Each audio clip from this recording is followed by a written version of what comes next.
જય માતાજી, જય મોટા ભાઈ. આજના બ્લોકમાં તમારું હાર્દિક હાર્દિક સ્વાગત છે. તો જો આજે છે ને અમારે ભેળ બનાવી છે, જો કે દેશી ભેળ અમારે ભાષામાં, અને અમને ફાવે છે એ પ્રમાણે તમને કેવી. પહેલાં મેં ડુંગળી નાખી, આટલી ડુંગળી નાખી, પછી સવાણાનું પેકેટ તોડવા. જો આ સવાણાનું પેકેટ છે તો આને આપણે કાપી નાખશું. સવાણાનું પેકેટ કેમ આમ થયું? હું પણ બનાવું છું એની હાટું ચટણી. લે આ લે તૈયાર કરી વળે. તમારે ભેળમાં ખાવી નથી? હા, તો આ ભેળ બનાવવાની છે. જો આ રીતે અમે પછી સવાણું નાખીએ છીએ કે માણસો પ્રમાણે સવાણું નાખવાનું. 2 જણા, 3 જણા, 4 જણા. અમે 4 જણા છીએ એટલે અમે આટલું સવાણું નાખશું. હાલે વધી ગયું, કાંઈ વાંધો નહીં, ખાઈ જઈશું. હું પણ પોચા કરું છું. થોડોક વધારે નહીં. હા, પછી જો આ મગદાળ કહેવાય, એ મગદાળ પણ અમે નાખશું ભેળમાં. તો એ મગદાળને આ રીતે કાપી નાખવાની. પછી આમ રાખીને આ રીતે મગદાળ નાખી દેવાની.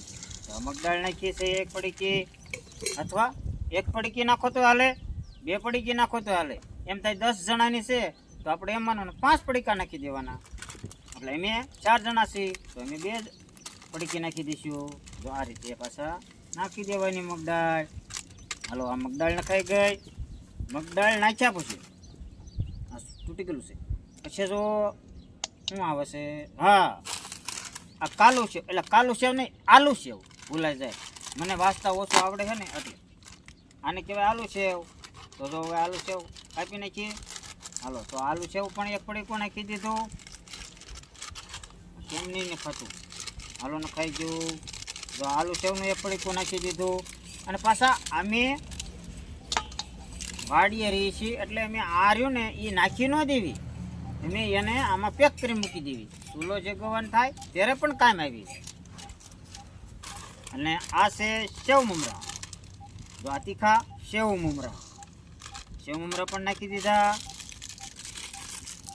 સેવ મમરા નાખ્યા પછી શું છે, આ સિંગ ભજીયા. તો સિંગ ભજીયાનું 1 પેકેટ પણ નાખી દેવાનું. આ સિંગ ભજીયા નખાઈ ગયા. હવે હું બાકી રહ્યું, આ પણ સિંગ ભજીયા, એ તો અધૂરા છે, એનો કંઈ વાંધો નથી. આ આલુ સેવ છે 1, પણ આલુ સેવ બીજી નાખી દેવી છે.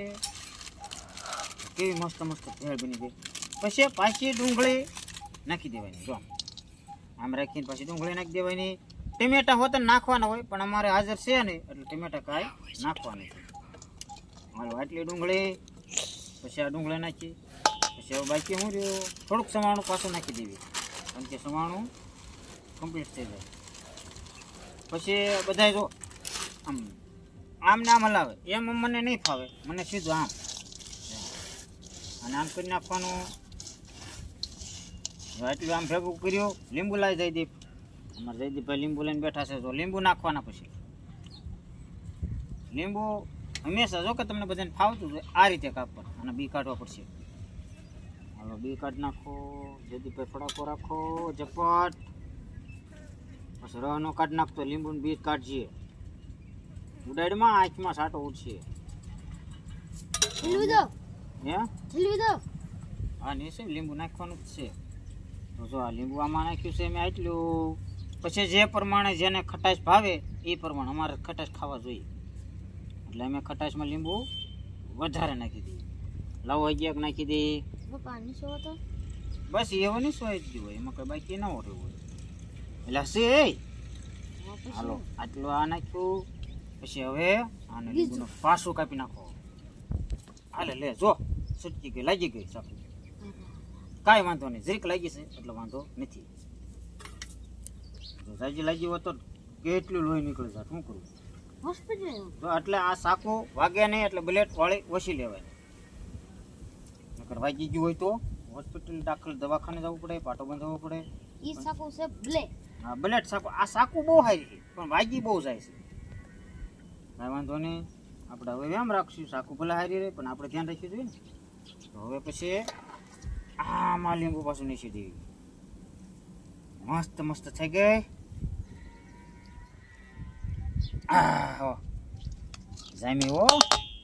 તો સાકુ આ બાદ મૂકી દેવી. નિસવાઈ ગયું. લાવો, જો શીખી ગયો તું. આ રીતે તાર જોઈને બનાવવાની.